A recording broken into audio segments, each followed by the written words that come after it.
Please welcome Open Compute Project Future Technology Symposium Chair, Lesya Dymyd.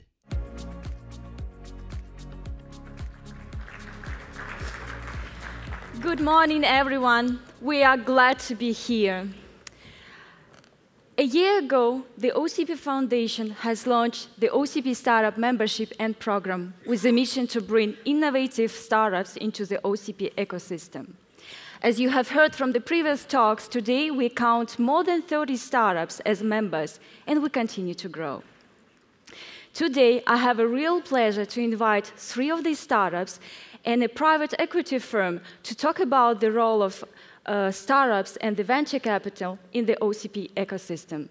Now, let's welcome our keynote speakers. Please welcome Molg CEO and co-founder Rob Lawson-Shanks, Qarnot CEO and founder Paul Benoit, Cato Digital Sales Lead Simon Allen, and Jolt Capital General Partner Maxime Mallet.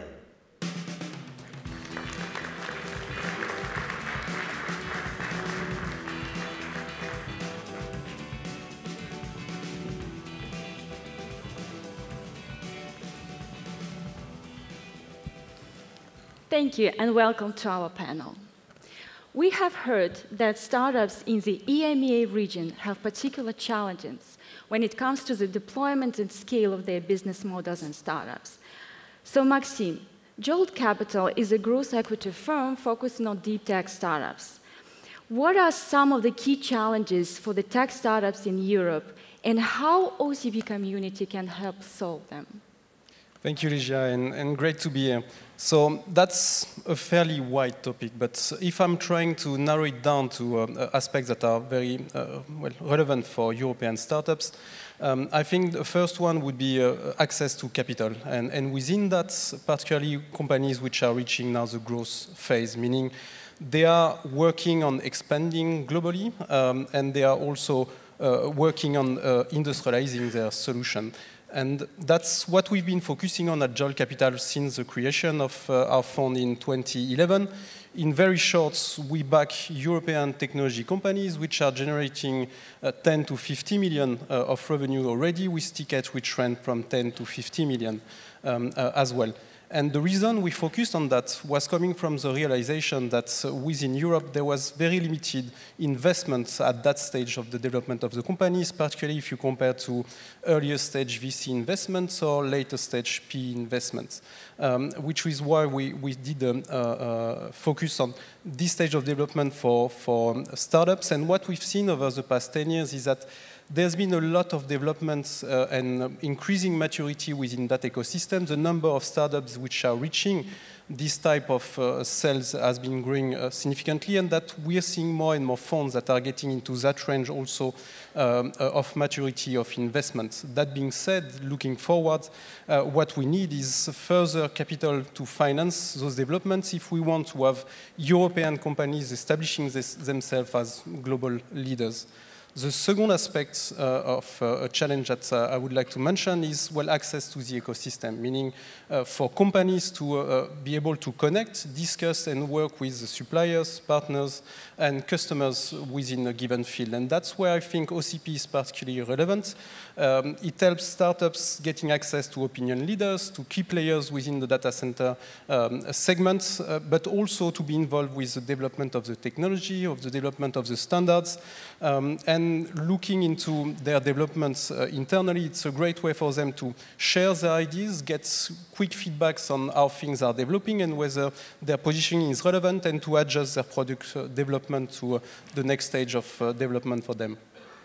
Thank you, Maxime. Now let's continue with another startup, Qarnot. Paul, your startup works on a heat reuse. How did Qarnot grow from a small French startup, now having a high visibility on the global basis? And what was the impact of the open community on your journey? Okay, so Qarnot is a French company with one purpose, is to value data center waste heat from the beginning. Why we do that and why we decided to do that is because we really think that it is probably the best way to sustain the exponential needs for IT infrastructure in the next decade. There are many options, but leveraging the energy twice is maybe the most efficient way to do in the short term. All our R&D is focused on the performance of waste heat valuation. It means that our R&D is focused on how to retrieve the maximum of the energy consumed by the servers. Today, we are able to retrieve 95% of the energy consumed by the servers. You can come to see us at our booth. We show the machine. And most of all, we retrieve the heat at a high temperature, because the highest the temperature is, the best you can value it. Because if you have hot air at 30 degrees, it has no value. But if you have hot water at 60 degrees, it has a value. So that's very important. So all our R&D is focused on that. The R&D at Qarnot is also focused on measuring the amount of energy consumed, the amount of water consumed, also the carbon footprint, and also the heat reuse, of course, because we are focused on that. So it's what you know about PUE, WE, ERE, all these measures that we are focused on. And so OCP was really a game changer at Qarnot, because it's open, it gives us a lot of visibility. We can participate in work groups. So we really have a visibility on the form factor for the next decade. So it's really important when you work in hardware, and energy is about not only software but also hardware. It gives us a community, and also the community is very important, because we can discuss with experts that have different approach, but we have all the same concerns. So that's very important and interesting for us. And also today there is a big pressure from the governments and regulation. It starts at the European level. They start to impose some regulation. For instance, Sweden, all the data centers have to value their waste heat, but they are not ready for that. So they have heat pumps, and in fact they spend a lot of money just to raise the temperature. But this is the paradox between performance and efficiency. Companies look for efficiency, and companies look for performance, and governments for efficiency. So, like the car, the most efficient car is maybe very slow, but we need speed today. So I think it's really, with OCP, the right place to rethink. It's the right moment and the pivotal moment to rethink the data center design, because there are huge needs. So it's a problem, but I think it's a good opportunity. And with OCP, it can be the same wave we had with Linux maybe 25 years ago, and to rethink this hardware level. So we are really happy to be here. Yeah, thank you so much. So now let's switch to the supply chain and end customer scenarios. Simon, your team deploys sustainable bare metal. What is it exactly, and what specific market demands drove the development of your offering? Thank you, Lesya. There are two words I've heard a number of times today already. That's growing exponentially. Now that creates three challenges. The first challenge is, how do we satisfy the demand for these compute workloads? Secondly, where's the power going to come from? There's no power, certainly in the big traditional data center markets. And thirdly, most crucially, how do we do this sustainably? Now, on the hardware side, the typical lifespan of a server in a data center is between 3 and 5 years. That means that over 1 million servers are being retired every year, including OCP. Cato take these retired servers, we refurbish and refresh, and we offer them as bare metal. On the power side, all data centers are designed and built with a lot of spare capacity, power capacity. Often up to 30%. And this power is just abandoned, it's wasted. It's available, but it's very, very rarely used. Cato have designed some software that can leverage this wasted capacity. So at a very high level, we're taking waste and we're converting it into supply. We're building the world's most sustainable bare metal cloud, and we're doing that by delivering low cost, low carbon, bare metal where it's needed. Our vision is to scale 1 million servers in 1,000 data centers in 100 locations. And being part of OCP has been so helpful. We've only been in the startup community for about 2 months now. And already, we've had a real boost from working with partners who are helping us scale. Just on this panel today, we've got a few new potential partnerships which will help us scale even further. So it's great to be here, great to be part of the OCP community. And it's great to meet specialist finance guys like Max. Thank you, Simon.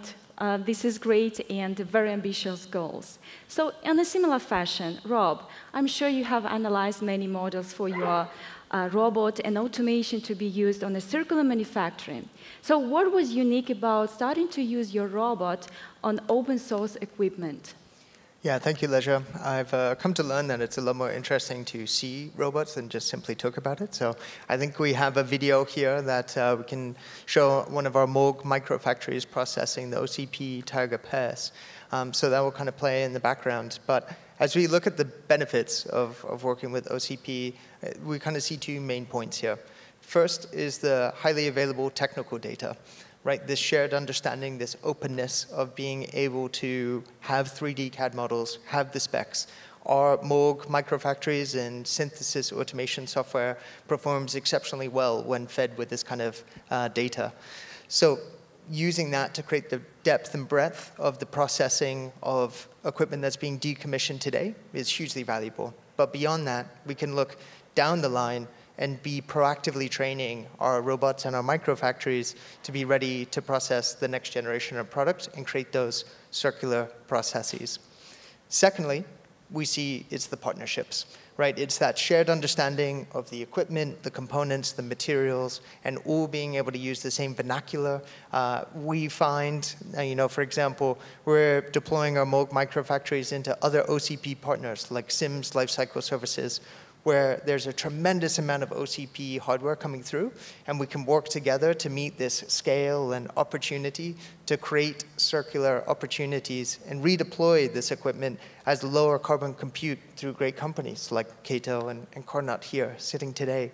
This is not our experience in closed loop, closed systems where it can take weeks and months just to come to a shared understanding of the models, the equipment, and what those second life opportunities are, because we don't have that shared understanding.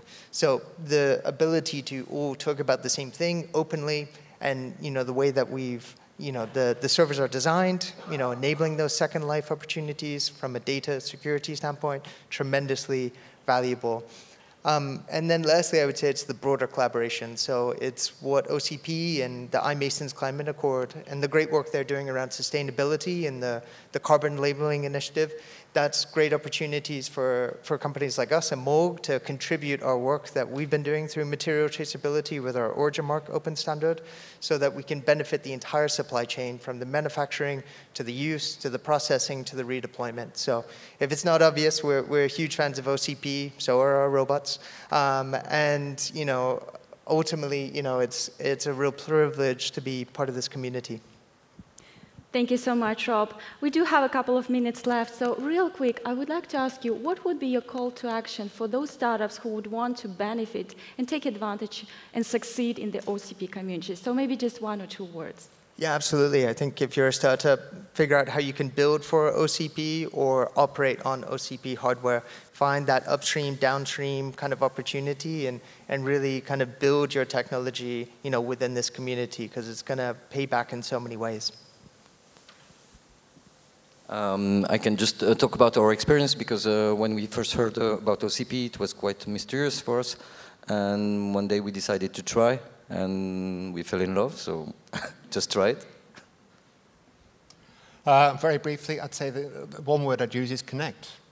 If you're new to the OCP startup community, invest in connecting with people. I think people would be surprised just how beneficial this community can be. And I'll say again, it's great to see finance companies who specialize as well being in the community. Thank you, and I'll just emphasize the idea of sharing with the rest of the community to get as much feedback as possible on the development to make it even more efficient and get faster iteration of the product developments. Yeah. Thank you so much for this very engaging panel. We are open to continue the discussion. You are welcome to attend the OCP Startup booth that we have in the Expo Hall, and I'll see you later. Thank you so much.